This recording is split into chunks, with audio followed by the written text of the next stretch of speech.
Bonjour, je m'appelle Cantoni, je suis restauratrice de tableaux et je vais vous faire une petite démonstration d'allègement de vernis car au cours des années, je dirais à peu près une cinquantaine d'années, les vernis brunissent, jaunissent et en fait en les retirant, on arrive à retrouver la couche colorée qui est en dessous. Donc je vais vous montrer.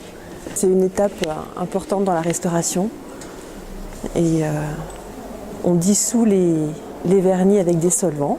En faisant des tests auparavant, là on a un test sur la voile qui est blanche, un petit test sur une partie verte, également sur la mer. Et en retirant les vernis, là on le voit bien sur le coton, on retrouve le ciel. Le vernis, quand il est posé, après quand on le retire, il faut enlever de la même manière, de manière homogène sur toute l'œuvre, parce que sinon il y aurait une partie plus sombre, une partie plus claire. À l'œil, ça serait vilain. Et donc il faut vraiment faire attention à ne pas d'ailleurs forcément trop pousser l'allègement. D'ailleurs, on doit toujours laisser une petite couche de vernis pour que le tableau garde son équilibre. Sinon après, par des décalages, c'est pas très esthétiquement, c'est pas très joli, quoi. On conserve toujours le coton tout au long de la restauration, car après c'est la référence. S'il change de couleur, c'est que ça ne va pas. L'intervention a été soit trop forte ou pas assez, et surtout permet de garder après l'homogénéité sur le tableau. Mais justement, on découvre après les détails qu'on ne voit plus. Vous voyez, là, on voit que la voile, à l'origine était le vernis était oxydé, était marron. On fait un test et on voit que la couleur de la voile était plus claire. Là, le vert sont vraiment sur des gammes de couleurs chromatiques différentes et on les garde en tête pour tout au long de la restauration pour justement le garder en référence et pas retirer. On laisse l'œuvre telle qu'elle a été faite. Elle n'est pas modifiée, on ne fait pas de glacis, on n'intervient pas dessus. Vraiment, là, vous voyez, il va y avoir une petite déchirure, une petite éraflure, pardon. Je n'interviendrai que sur les parties où il y a des manques de peinture. Voilà. Pas plus. Non, la déontologie en restauration de tableau est très importante. C'est ce qui nous guide, c'est-à-dire qu'on doit rester extrêmement humble dans une œuvre, on doit respecter ce qu'a fait le peintre et surtout ne pas intervenir. Notre rôle juste là pour permettre l'œuvre d'être transmise pour les générations futures. Il n'y a pas d'intervention du tout.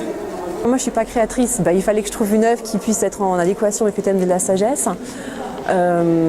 Moi, j'ai particulièrement aimé cette œuvre parce qu'elle est... Je trouve que c'est une invitation à la réflexion. C'est-à-dire qu'elle est là, très, très calme, très posée. Maintenant, on vit dans un monde où tout va très vite, où on n'a pas forcément le temps justement de se poser, de réfléchir, de se dire, voilà, nous, la sagesse, qu'est-ce que ça peut nous apporter dans notre quotidien? On pense toujours à un vieil ermite, à Saint Jérôme, mais nous, dans notre vie, comment on peut être guidé, justement. Et je trouvais que, voilà, cette sérénité qu'elle dégageait était un moment de calme, un moment de pause. Et du coup, on pouvait justement se mettre à réfléchir. Et aussi parce qu'en termes de restauration, elle nécessitait quelques soins, parce que moi, j'ai été quand même aussi l'objectif. Donc le vernis était oxydé, il y avait des parties où il y avait des manques, donc il y avait des grosses éraflures, donc là il y a un travail de retouche, et également des zones où elle était déformée, donc il a fallu retendre la toile. Il y avait aussi les impondérables du métier de restaurateur où il fallait faire une intervention dessus pour montrer aussi le travail. Donc, la restauration de tableau, c'est vrai qu'il y a toute une partie du travail du support qui est intéressante et importante, c'est-à-dire qu'on peut retendre des toiles, on peut également, quand il y a des percements, des déchirures, des éraflures, intervenir, poser des pièces, faire des fils à fil, faire des rentoilages. Quand la couche picturale est en soulèvement, il faut recréer de la cohésion et de l'adhésion. Donc, on peut faire des rentoilages, il y a vraiment plein d'interventions qui sont possibles et non pas en effet que le côté esthétique. Il y a vraiment plusieurs panels à ce métier, quoi. J'ai eu une fois une signature, c'est vrai qu'elle a été bien cachée et ça c'est vraiment un petit régal de voir que finalement c'était une œuvre qui est répertoriée et connue, donc ça c'est vraiment agréable. Mais maintenant chaque œuvre, quelle que soit la valeur de l'œuvre, on s'y attache toujours parce qu'on découvre toujours un détail, une couleur, une façon de peindre de l'artiste parce qu'on passe des heures avec ces tableaux, donc il faut vraiment qu'on prenne le temps de le découvrir. Quelquefois on les regarde, on fait bof, c'est vrai que ça peut arriver. Et finalement, à la fin, on redécouvre une œuvre, on voit toutes les méthodes qui ont été utilisées par le peintre, et ça c'est vraiment un régal.